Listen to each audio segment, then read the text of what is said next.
we are lucky to be doing what we are in online marketing. It is the industry which is making money and which is like the future, one of the industry of the future at least. Dating is something fairly old. It's probably one of the oldest action on earth. The more special they will feel, the more attention you will get from them. Some people will argue that Tinder invented swipe right, swipe left. It's actually not them. Casino, it's a very, very big industry in our sphere. At 9:30 at the booth and at 3 o'clock in the morning in the club. Conference is not easy. Hello friends, it's me again, Saba from PAXLE. Welcome to our YouTube channel, the place where we talk with professionals from performance marketing industry and discuss their journeys and challenges that they faced. And just to remind you, PAXLE is an international ad tech holding with companies specializing in performance marketing and developing their own products. And now, let's dive into this video where we'll meet William Soares Pinto, a co-founder at LoudBids. William is not only the co-founder, but he also is a guru in email marketing. We'll discuss his industry journey, the significance of email traffic in performance marketing, conferences, and much more. Stay tuned, enjoy, and Merry Christmas. Hey William, bonjour mon ami. Can you hear me? Can you see me? I can see you, I can hear you. It's really nice to meet you, and I want to thank you in advance for giving us a chance to take this interview today. And I'm sure that with your expert knowledge and experiences, we could definitely talk about lots of interesting stuff today. Thank you for having me, first of all. It's great to be here. I would like to start with your personal experience, your working background, and how did your journey in performance marketing started, and how did you hear about this industry? Yeah, so I started really as like I guess like most of the people in our sphere as an affiliate manager or junior affiliate manager or junior. It was a cross between junior affiliate manager and junior business development. So now we're talking about 10 years ago or something like this, a little bit more than 10 years ago actually. And I was in a company which was at the time fairly small. Company was like with the right base to grow, but was very small. And I ended up this role by some, like a bit all of us, like I met the owner of the company through my previous job, which was I was a bartender in a bar. Had a few chats, started to do some translation for them, and then like I said, oh, we have a sales position or affiliate management position. Do you want to try, or are you interested? And so I jumped in. I will skip the part where I didn't know I was getting into adult dating, and at the time we were doing a lot of like what I will call very niche thing. And I was not, I didn't know where I was putting my foot into, but that's how I started. And then like I very quickly, like with the help of the team and the good ground that this company led already, was successful in bringing a couple of good partners. Company grew and my responsibility grew at this position, let's say organically as well. The marketing and the sales team for about 4 years, I would say. And then went to another company, which was Xcash. This company was there for basically a long time. It was a new project from some OGs of the industry, and headed the European new venture they were doing. And here I was already like heading the sales department and the marketing department of a team which was already doing like some good numbers and with like a much bigger structure, let's say. And then like traveled a lot, learned a lot with those guys, and decided like when I met my now partners, after meeting them for a long time as competitors, one day we decided that maybe we should just not be competitors, but maybe be business partner, because it made sense at the time. And we launched our own stuff. That's a very quick 10 years ago to now road of my journey. That's definitely a journey, and you know, an interesting one. Thank you for sharing that. And now that you pretty much did the smooth transition to my next question, I would like to know more about LoudBids, the company that you are a co-owner right now. Can you please tell us more about LoudBids, as if we know nothing about it? Okay, so Loudbis, it's we have in our holding several projects. Loudbis is one of them. So it's our main project, which is like we are in a network. We buy and sell traffic on CPC. We do it through several different ways. So we have like a self-serve platform where media buyers or advertiser can come and just like get registered, set up some campaign, and just get going like all the traditional like the guys which we all know.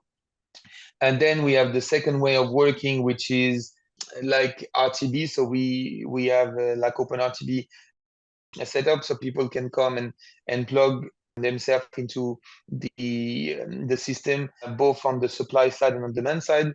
And then Loudbis will act as an ad exchange in the middle. And then we also have the managed part, so self-serve, and partly we're going to guide you through the process, like which source to buy, and try to guide you into the like the CPC to put, and also settle some direct deals if needed or if makes sense for the parties involved. That's on the advertiser side, and on the publisher side it's pretty much the same. We are very careful with our publisher because we have very specific type of traffic, and the people which we work with as publisher, it's because we can trust them and because they have the traffic which our advertisers are looking for, which are relevant dating traffic, a lot of email, a lot of members area, and also like a lot of like what we call dating related traffic, which is it can be like any type of ad format, but it has to do not really with the bulk of the adult traffic, but really something geared towards adult dating. All right, yeah. You know, speaking about ad formats and types of traffic, can you tell us about which ones your company is working with and what are the main ones? The type of traffic, our main ad format is definitely email. We are like one of the large player for what we call email click with email passing, and that is like the bulk of our traffic. With email passing comes a lot of different, like back in the days, people were associating email passing only with email clicks being generated and then passing this email address. Just for the small parentheses, I'm sure most of the people which will hopefully watch us and watch this content know about it. But for people which don't know or are not sure, email passing is the action of when a click is generated and the advertiser is getting this click. We also like pass an email address within the URL for like to increase first the value of the click for the advertiser, to also increase the value we can pay to the publisher, and to allow like some higher converting flow for the advertiser. So this was often, let's say, thought to be like only email clicks, but of course any type of ad format can have email passing. Any type you can think, if you can collect an email address and if you can link a click to an email address, this can be email passing regardless of it is email, it is banner, like members area. There is a lot of email passing with members area, regardless of it is like pops and so on. Okay, yeah, that's cool. It's like a diverse spectrum of different types of traffic. Yeah. So now that you told us about different types of traffic, I would like to somehow match it with a geographical standpoint. What are your strongest regions and what volumes can you provide in those regions? Can you tell us a bit about that? I will not answer so, let's say, like so easily. Once again, we see that so we are in this, let's say, like problematic between like everybody believes that we should automate things much more. We should go programmatic, even we should really let the machine go and run the campaign. And then like every time, like often when we talk to new partner, new buyers, for example, even if the dream of these programmatic buying and like automating like automatizing everything and so on like is really like the goal of everybody, the first conversation really goes to like, okay, what is the price in this geo and this and this and that, and then we all want to do programmatic, but we all end up to go back to direct deal and to fix CPC and so on. It's a big like confrontation between the two worlds, and in our sphere, at least in adult dating, and I guess like I hope people will agree with me. It is still moving slowly towards programmatic automation, but it's very slow, and most of the people really like this direct stuff.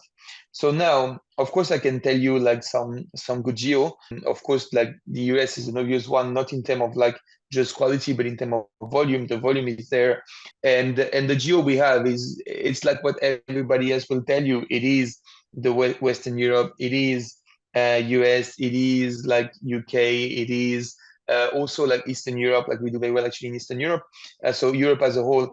But we also have some advertiser and some publisher which have some traffic in, let's call it, much more exotic countries, and people are happy with it. The competition is obviously much lower to get this traffic, and the volume is also there. So if of course people have got the right offer, it is always like worth to explore those like second or even like tier three geos. But this is nothing new. I'm not teaching anything to anybody. Everybody is looking for the low hanging fruit, and everybody know that if someone find a great offer in India, they will go and find Indian traffic, and they will find it quite easy. All right. So my next question would be, when you're working with such a diverse spectrum of geographical regions and types of traffic, do you or your company as a whole meet any local restrictions or maybe some platform restrictions, and how do you deal with them? And I'm not asking about the exact way to pass it, just want to know about it in general. Yeah, so restriction can be many different things. Restriction can be based on content. Restriction can be based on data. So of course, like like if you look at like different geos, or even different like OS or different carrier, different ISPs, of course you have different restriction. However, compared to many other vertical where it needs to be, some country need to be very regulated and this and that. Thinking of casino, for example, where you need some license, you need to some regulation. Our beautiful like adult dating industry, it's legal and non-regulation needed like industry, so it's fairly, as long as you respect the obvious. And this one, of course, like we are, and everybody we work with, and actually anybody which I know, met, and so on within the sphere are respecting. There is not often like any issue in terms of like regulation. Then, of course, in terms of some people try to be smarter than other, and you do encounter some, let's say, small issue or some issue. But like we are here to make sure that everybody is happy with the traffic or with the offer, and that everything which is done like safely, so everybody can run campaign efficiently, creatively, but also that make sure that it's all good for everybody. Now, taking a little sneak peek into the future, speaking about adult dating industry, it's a big dynamic market that grows each and every day, and it changes in the process as well. My question would be, how do you adapt to those changes? What is your way of growing a company through those changes? And maybe you also adapt to different types of trends, and how do you do that? Yeah, so adult dating, it's something which, or let's call it dating, because the concept is very much the same. It's something which didn't appear with online. Dating is something fairly old. It's probably one of the oldest action on earth. So reinventing the concept of dating, like I hear a lot of people saying like we reinventing dating. We are no. Okay, there is trends, like you said, there is different way of like presenting the product. There is different product. There is different look and feel. There is product aspiring to different audiences, different like segment of the people, of course, and there is also different way to market the users. But the concept of dating is fairly simple, and it's the same now that it was like thousands of years ago. It is like two people getting together, two or more like people, depending on what you are about, getting together, meeting in person or meeting online, gathering online. So this is the concept. What do we evolve in such a ever-changing market? We are very conscious that there is some very big player in the dating space. And when I say the dating space, I really mean like dating as a whole. You have some people like ALC, like a very, very big group. You have the date group as well. You have a couple of very, very big guys, and we're talking about people which are playing with like investment fund like BlackRocks and so on. So we're really talking about the top companies in the world, which are like hovering around those companies, which are untouchable for people like us. Of course, is no competition, and is not. We don't do the same job. We don't do the same stuff. However, for the rest, we have the beauty in our industry or in our vertical of dating. We have the beauty, if you get away from those big guys, to have all those niche, very specific, which you can take a very specific target audience and market it the way you know, with the people you know, and within the target audience, you know, to be able to get a fraction of the big pool of dating specifically for some products. Okay, yeah, that's interesting. When you have this type of big players on the market, it's a really smart thing to do, you know, to find something that you could target and focus and develop based on that. Yeah, but my next question will be about trends, though. Can you maybe name some trends of recent times, or maybe name some trends that you see occurring in the future? Some people will argue that Tinder invented swipe right, swipe left. It's actually not them. But if you ask most of the marketer, and not just in dating, but like in any industry, where does the swipe come from? It really, people will say Tinder, because you really generalize this action. And this action now is not just about dating. When you go to, I believe it's HBO. Like, so the streaming service, I believe it is HBO, but one of the streaming service to start to like recommend you some movies, some series, some content, you get like a bunch of content and you swipe right and left. And this, everybody now know that swiping right means yes, without any further explanation. And this is now normalized in our real world. So dating, I've got such an impact in normal life that we are normalizing a dating action into the real world. And this is really due to the fact that I'm going to take casino because I mentioned it before and you mentioned it before.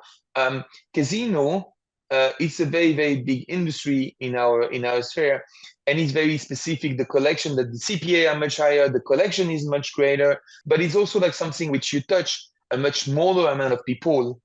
And of course, the revenue is much greater, the RPU and the revenue per user, and like the whole collection is much greater. However, when an impact happens in the casino sphere, you're still only touching a fraction of the people. When something so impactful as the swipe happened in the dating industry, everybody, I don't have the numbers in my head, but a lot of people, even like I would say my parents, which have not used like dating app. My parents know that swiping right mean yes. They don't know where it comes from, but they know that it is. And it's because like it touched such a huge amount of people, because everybody, not everybody, but a lot of people are using dating website. What we notice is like this example was very much about user behavior and what the impact of dating had in people. But we can also talk about what happened with marketing, what happened with like, so marketing train, media buying train, and also like flows. So of course, like the dating industry is going through a lot of different phases. We had like a lot of like different way of promoting dating website. I remember when I started, it was really much easier to run AdWords. It was mostly search from my experience, campaign. And the keyword, which was quite niche and quite adulty, were totally okay. And Google was sending you the traffic and you were getting volume, and you were, if the landing page was fairly clean, you were getting approved and you could run your business. Now, even if everything is clean, those keywords, which back in the day were accepted and were getting you some traffic, I can give some example, but let's say like bondage dating was really a very, very big AdWords search. The traffic is not there anymore. The traffic is not there anymore, not because people are not searching anymore for bondage dating. They still are. Just Google don't want to sell this traffic anymore. Email, our main area, like I said before, is email marketing, where let's say 3 years ago, we were really generating a good amount of click, and we were really like performing in what we call like generating email clicks through email marketing. Right now is getting due to also like I'm talking about Gmail right now, not so new. We're talking like already like a year and a half or a bit more now, even close to 2 years. Gmail update, it is much harder to actually like get volume on email and generate clicks. And this is not just an internal problem for our own company, from our own experience. Most of the media buyer which were buying like email traffic are noticing that getting email clicks and buying email click is getting harder and harder because the volume really decreased. In the other end, we saw some things rising. We always had like social, obviously, like I said, but like more and more people are generating some TikTok traffic. There is this misconception that TikTok is only like teenager and kids like which are using TikTok, so we should stay away as adult dating people from it. Well, actually, the audience of TikTok is definitely not just like 13 years old, but you have a good bunch of people which are over than 25, even over than 30, which you can get. So ever more openness of people and of the public regarding niche is also like opening more and more opportunity for people, marketers which have got some niche traffic and all want to open some niche product because it's getting more and more normalized, and you can market more and more like this type of like, let's call it like non-binary dating websites. That was a really wide answer, and I appreciate it. Thank you for that. I understand that you're a huge expert in email traffic. So I would like to hear from an expert, how do you think why email traffic is such a strong type of traffic, and what's the biggest advantage of email traffic? You hint that I talk a lot, so I will try to make it much shorter. So why is email important or a good source of traffic for me? Most of I will take web, so web and mobile, but I will talk like browser web compared to app. Most of the browser web dating websites require an email address because often the sale doesn't happen on first time. The sale will happen also on returning user, which to return, you need to market them or bring them back to the site, and you need an email address. So most of the registration flow from most of our friends and colleagues and competitors, whichever way we want to call them, require an email address. Now, what happened with the email traffic, it gives you two like extra information. First of all, if you get a click from an email click, you know that this user is okay to click in his inbox, in his spam box, whatever it is, he's okay to click on a dating related email, which is already telling you a lot. That means that he's an engaged user, which is not afraid to click on those type of email. And obviously, the more adulty or the more niche this email will be, the more it tells you that this user is happy to click on it, so he's like a committed user. Second thing, when you get email clicks with email passing, which is the next level, you don't just know that this user is a clicker, you actually get the email address data from which this user is happy to go and open his inbox or in spam and click on this type of email. So you know the email is valid. You also know that that's the email this user is using to use those type of product or to go to those type of product. So it's really a super relevant information, which you should not like, let's say, like set aside. That is like the reason why we like to say that this type of traffic is very, very good, and you need to use it to the fullest. I got you, man. Yeah, I appreciate the answer again. I would like to ask you about personal skills and experience in managing a company. How do you think, what are qualities that you have that help you achieve what you do right now? Okay, so if we're talking about managing and so on, I will be again very honest. My strength is not to manage people. My strength is not to organize things. One of my qualities is to be able to accept or even tell that I'm not good at this type of thing. That's one of my best quality. Let's say one of the things which I would say or people would say I'm good at is really to be always eager to build new connection or to further some current connection, is also to be able to, let's say, nudge people and be able to try to get what I want out of people. It's like sales is a very important part of my job, and trying to get to some goals, translated some company goals through sales, basically. Sales is really something which I feel, and I have some, we talk with, I have many friends which are also great and even much better salespeople than me. And we really feel that in the industry, there is a lack of such understanding of what really is sell and how to achieve sales. And there is a lot of like repeating quite, let's say, like without really thinking, repeating like some sales pitch and just trying to push, where I am a big believer of the best way to sell is not even the word. The best way to make a deal is to listen more than speaking, and to understand what those people want, and to present whatever your service you are providing, answering what they need. So you can provide the same service to two people in a totally different way, even if it's the same product. I learned that very long time ago from one of probably my best teacher in school, which is like, you can sell Porsche, and this is the Porsche you need to sell today. And one is that the 25 years old guy which gonna come and you're gonna sell him this car, is like the car where you man, you're gonna get this car, you're gonna get all the women with it, they all love it, and you're gonna be the king.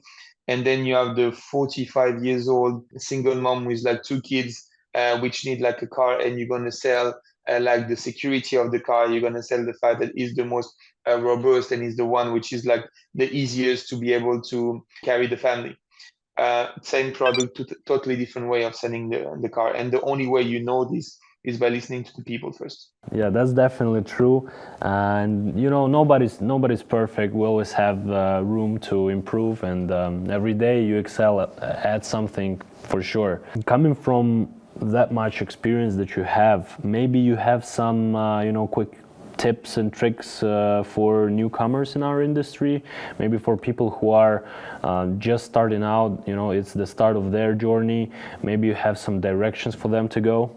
Yeah, I think what I'm gonna say is not really only for us, is really for I would say most of the industry, or probably all the industry. Yeah, is like, is no stupid question. I often am the stupid one in the room, and I'm okay with it, because asking the stupid question one time is exactly what not going to make you as the next time, and is what's going to make you smarter. Also, remember, in a room full of people at the conference, or even when you talk to several people on forums, on group board, whatever it is, sometimes you feel like you're asking something stupid, but maybe you have half of the people within this room which actually don't know as well. They just don't have the strength to actually ask those questions. This is really something very important.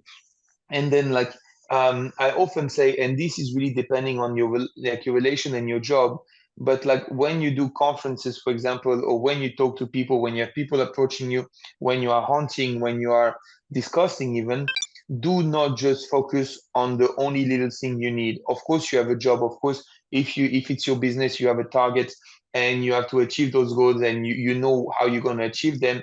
Or if you're an employee, of course, like your boss is asking you to do this and that's your task.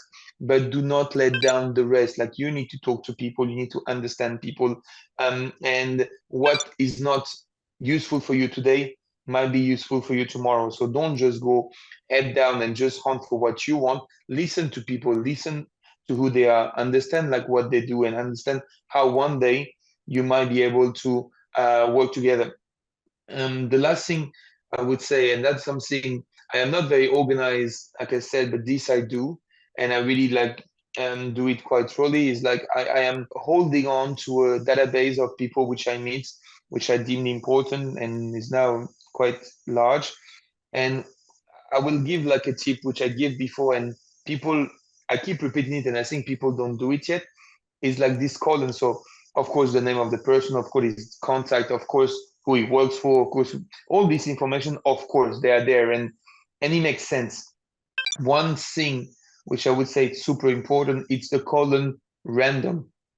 And in this column random, in this column like information, whatever it is, you need to understand something which is totally irrelevant to business.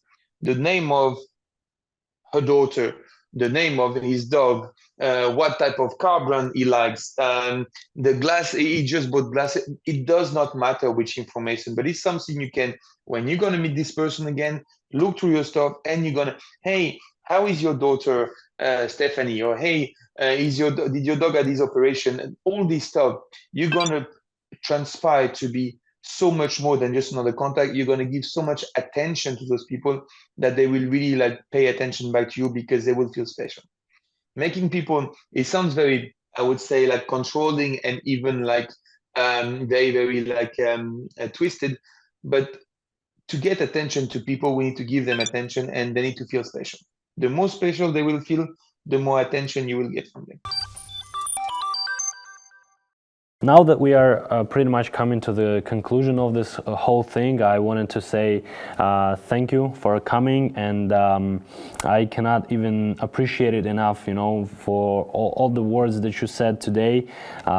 It's really, really cool. I appreciate it, and I hope we will manage to give you the platform to spread this word around, you know. Maybe it could give us some kind of a motivational speech, you know, for all the newcomers, all the people who are in this industry for years and years, you know, just maybe some kind words and some ways to lighten up the mood and, you know, just continue being in this industry?